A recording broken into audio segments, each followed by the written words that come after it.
this yummy mac and cheese, baby.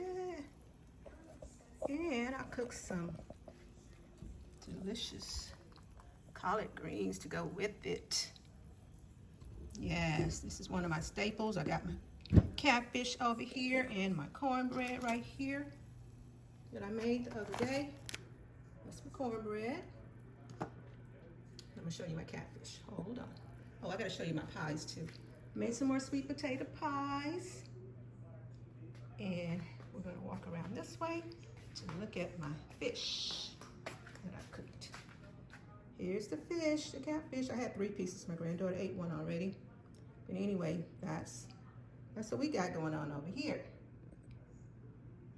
So all these recipes are on my channel, Ella Dishes It Out. Please remember to like, subscribe, and share. Bon appetit.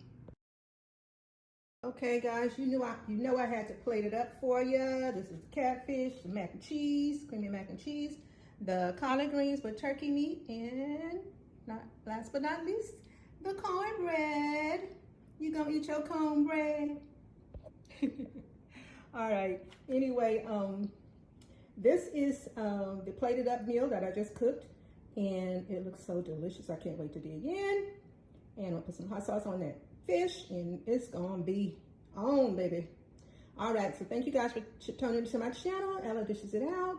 Please remember to like, subscribe, and share. I'm gonna keep saying that until you guys start doing it. All right, thank you. Have a great day, and as always, bon appetit.